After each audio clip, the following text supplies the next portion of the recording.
अब अपन Poisson distribution की बात करेंगे। पॉइजन डिस्ट्रीब्यूशन को कब यूज़ करेंगे? पॉइजन डिस्ट्रीब्यूशन का यूज़ करने के लिए सबसे one of the most condition है, फेमस कंडीशन है कि आपको इनफाइनाइट नंबर ऑफ ट्रायल होंगे जिसमें सक्सेस के चांस बहुत कम होंगे। जैसे कि सपोज डिफेक्टिव वगैरह के आपको जैसे 20,000 ब्लेड का पैकेट दे दिया और कहता है 0.2% ही चांस है कि कोई ब्लेड डिफेक्टिव निकलेगा, तो 20 का कितना ब्लेड डिफेक्टिव है? बहुत कम डिफेक्टिव होगा, 20,000 की तुलना में कम ब्लेड डिफेक्टिव होगा, ऑलमोस्ट 2-3 के आसपास या 4 के आसपास। मतलब इतना बड़ा ट्रायल और सक्सेस कितना है, सक्सेस का रिजल्ट कितना है? 4 is very very much less than 20,000, ठीक है।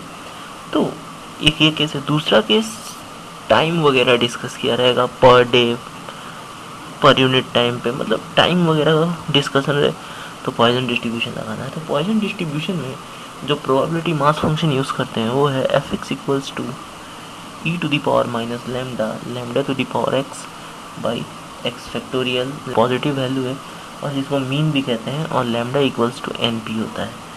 n नंबर ऑफ ट्रायल और p है सक्सेस, ठीक है। तो नेक्स्ट क्वेश्चन देखते हैं। फर्स्ट क्वेश्चन देखते हैं कि एक फैक्ट्री है जिसमें blades are manufacture in packets of 10। एक है जिसमें 10 ब्लेड्स का एक पैकेट आता है, पैक नंबर 1, फिर 10 ब्लेड्स का एक पैक आता है, पैक 2 एंड सो ऑन, ठीक है। बोला है there is 0.2% probability that any blade to be defective. 0.2% chance है कि कोई ब्लेड डिफेक्ट हो इस पर्टिकुलर पैकेट में। तो use the Poisson distribution to calculate the approx packets. Packet बताइए जिसमें 2 से ज़्यादा डिफेक्टिव ब्लेड हो। 0.2% चांस है कि एक ब्लेड ही डिफेक्टिव होगा, इतना कम चांस है कि एक ब्लेड डिफेक्टिव हो। तब भी बताना है कि 2 ब्लेड डिफेक्टिव हो, उसका प्रोबेबिलिटी, ठीक है। तो आगे बढ़ते हैं इस क्वेश्चन के साथ, कैसे सॉल्व करेंगे। सक्सेस क्या है यहाँ पे? डिफेक्टिव होना, क्योंकि डिफेक्टिव होना पे ही अपना कॉन्सेंट्रेशन है। तो प्रोबेबिलिटी मतलब पी मतलब सक्सेस 0.2% मतलब 0.002, ठीक है। Number of trial n equals to है 10, ठीक है। मतलब अपने को 10 को लेकर डिस्कस करना है। ब्लेड का पैकेट है, हर पर्टिकुलर ब्लेड का पैकेट के बारे में डिस्कस करना है, ठीक है।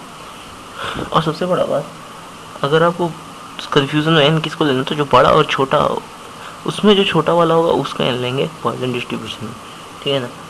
ये हो गया। नाउ सपोज x है नंबर ऑफ डिफेक्टिव ब्लेड, ठीक है। x number of defective blade है, तो उस केस में हमें क्या निकालना है कि सपोज x है नंबर ऑफ डिफेक्टिव ब्लेड, तो हम लोग जानते हैं f(x) होता है e का power minus lambda to the power x by x factorial, ठीक है।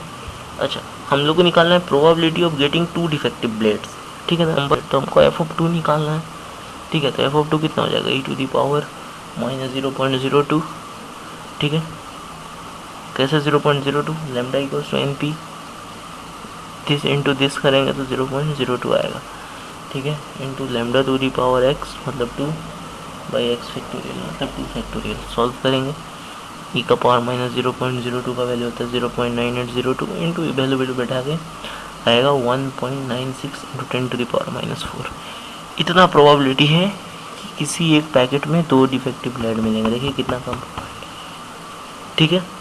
तो इतना प्रोबेबिलिटी है। ऐसे ही बोला है 20,000 पैकेट है। कितना पैकेट है? 20,000 पैकेट में इतना चांस है डिफेक्टिव ब्लेड मिलने का, ठीक है।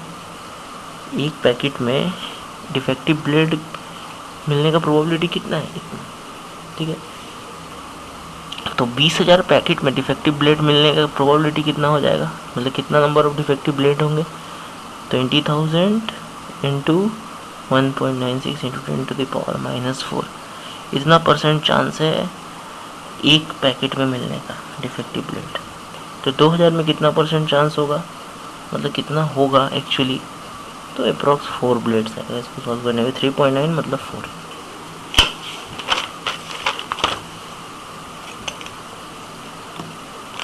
क्वेश्चन है, बोला है एक कार फार्म है जिसके पास 2 कार्स हैं, कार 1 कार 2, और हर दिन का एवरेज डिमांड पर डे है 1.5, ठीक है।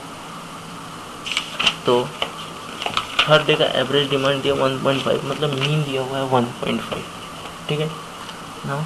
हम लोग जानते हैं एफ एक्स होता है e to the power minus lambda lambda to the power x by x factorial, ठीक है।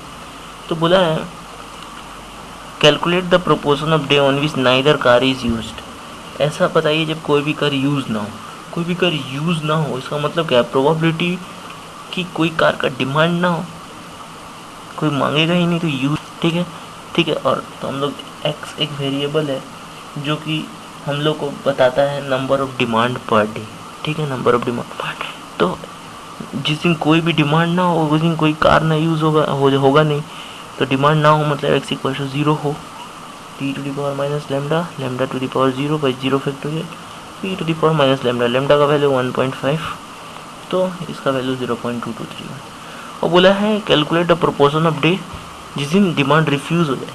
मैं आपके पास आता हूँ, मुझे नहीं मिलता है कार, इसका क्या मतलब है, आप मुझे रिफ्यूज़ करती हैं, क्या मतलब है, कार नहीं है, कार बचा ही नहीं है, मतलब डिमांड जो ये दोनों कार है उससे, मतलब 2 कार है उससे ज़्यादा जब डिमांड आने लगे, सपोज अभी कोई कार गया नहीं, सब घर में, पहला कार हम लेने के लिए आए, मुझको मिल गया, डिमांड एक्सेप्टेड, दूसरा कार लेने आए, कार मिल गया, डिमांड एक्सेप्टेड, तीसरा कार व्यक्ति आया कार लेने के लिए, डिमांड रिफ्यूज्ड।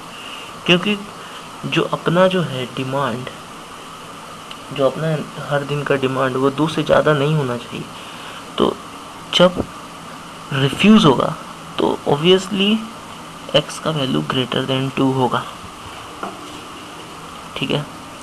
एक्स का वैल्यू प्रोबेबिलिटी एक्स का वैल्यू ग्रेटर देन 2 होगा, मतलब 1 माइनस निकालेंगे कैसे, 1 x less than 2 less than equals to भी 2, d x equals to 0 plus probability x equals to 1 probability x equals to 2, 1 minus x equals to 0 का value है 0.2231, x equals to 1 का यहाँ पे 1 बैठा लेंगे, 2 बैठा लेंगे, सॉल्व करके वैल्यू आएगा 0.19, ठीक है।